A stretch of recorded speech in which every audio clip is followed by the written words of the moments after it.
we gotta talk about them before we wrap this up. The Jays just Yeah. I don't like.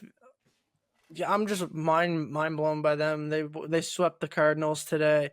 Um, it's the other guys right now. Like at a point, Yeah. they're at a point the Toronto Blue Jays are gonna need the big guys to step up. They're going to need that. It's not a question. It's going to happen at some point in the season. But right now, they are getting production from everyone on this team, and for them not to have yesterday, or I guess Tuesday when we're talking about this, Anthony Santander, Vladimir Guerrero Jr. and Daulton Varsho in the lineup and still to put up 10 runs. Like it is just flowing for the offense right now, and it's no one's gonna stop them. I don't think. Like they're just, like the offense has been great. The pitching has been decent. Well, the top three pitchers have been really good: Barrios, Gosman, and I would throw Bassett in that conversation. And then outside of that, it's kind of been a mishmash of bullpen and Bowden Francis, who's not playing great at all. And then the bullpen has been a total different story compared to last year, flipped upside down. They're keeping the games close when they're down. They're finishing the job when they need to finish the job. This team is just on a roll. Like this team is a playoff team. If they continue this way, they definitely are trending that way. Yeah. Man. I mean, I think it feels crazy. Like if you told me 2 or 3 weeks ago, like that this team was going to go on this kind of run with Daulton Varsho going back on the IL, with Santander going on the IL, I would never have believed you. And especially without, we haven't seen Max Scherzer come back yet. We haven't seen any other Vlad. Yeah. Well, that's the thing. Is like it feels like it's only really like when they lose that he seems to do something that feels of value. You're 100% right, Justin, that it's like a combination of all the guys kind of at the bottom of the lineup, plus like Alejandro Kirk, who's just been on an unbelievable stretch of hitting right now. Unreal.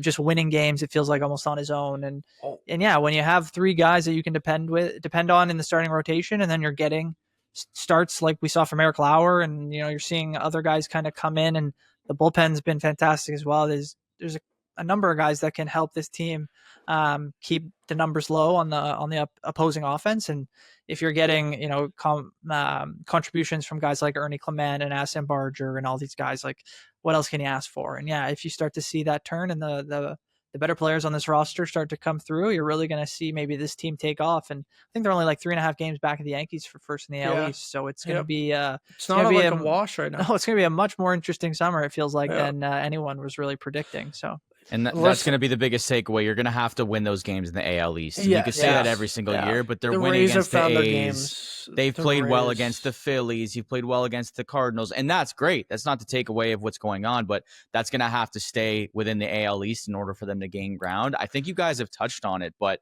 it hasn't felt like in the past few years those guys that are either on the cusp of breaking into the lineup.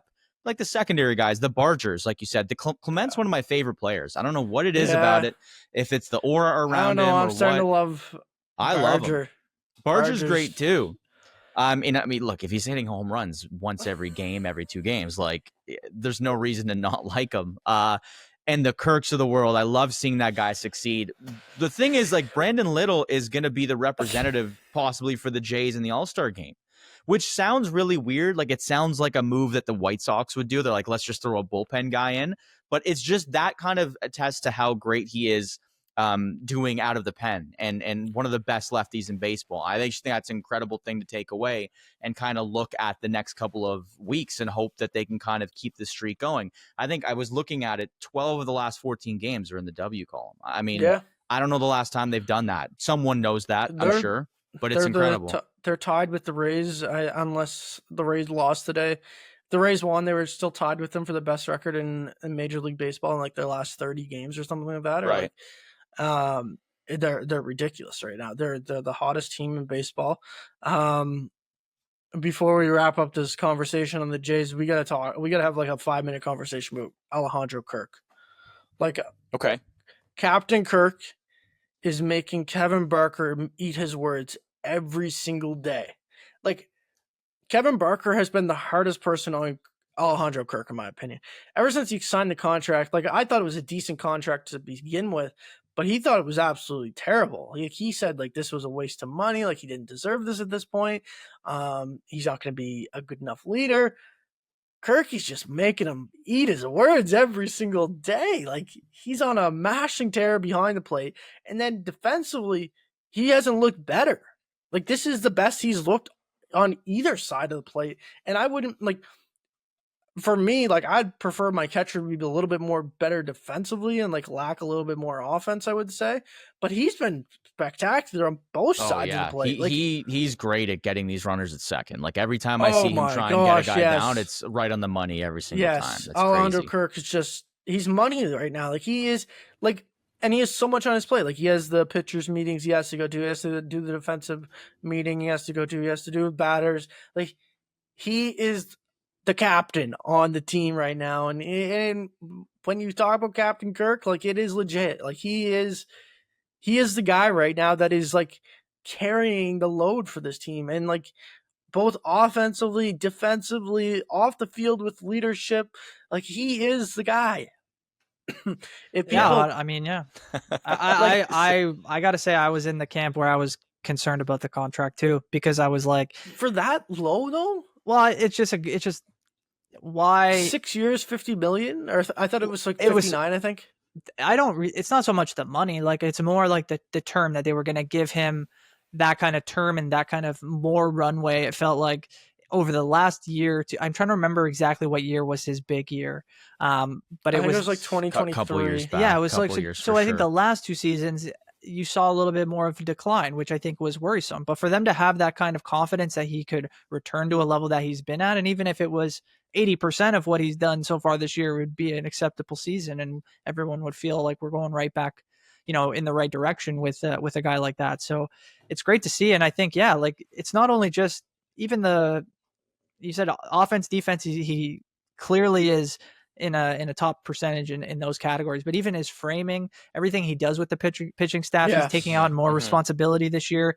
without Danny Jansen, not that Danny Jansen was the full-time catcher, but full-time, they were kind of splitting some of those duties. So Tyler Heineman's been great too, like in his kind of spot starts, but he's also had some injuries, and Kirk has just kind of kept rolling on. He seems to be able to handle anything that they throw at him, and yeah, he's doing it with flying colors right now. So it's just fantastic to watch the guy. It's really funny because, like, obviously we talk about the great defense. He's good on both sides of the ball, but I feel like more often than not, I'm seeing Alejandro Kirk at like second base because he's getting mobbed by his teammates because he's just ending every game. Yeah, it's like when you normally see your catcher behind the plate. I see Alejandro Kirk more like rounding first on a walk-off, which is crazy because obviously that's not where he spends most of the game. That's that incredible to see what he's doing. And he had one taken away by the amazing kid Denzel Clark, right? When Oakland was here in Toronto, like he would have another walk-off home run, I think, to his resume this year if that wasn't the case. Like he's just been unreal. Canadian kid himself, so well, unbelievable. Yeah, and like he's getting a little bit of bad luck, I would say. Like a couple hits last night, there was like a couple weak contact hits, but he got into.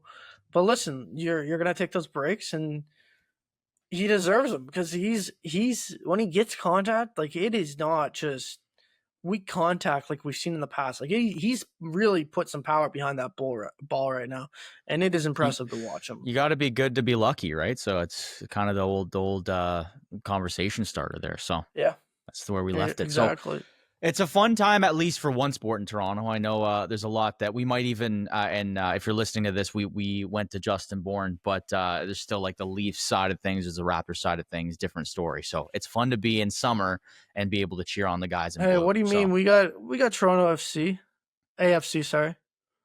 Oh yeah, fair enough. There's great things going on in the city. I'm thinking more just what we've talked about Toronto so FC far. As well. Argos Super Bowl. 0-1 though. 0-1. Yeah, they're not winning the Grey Cup. You want to hear our CFL talk for the year? Argos suck. Talk concluded. Home opener this weekend. Actually, I'm gonna see how that goes. But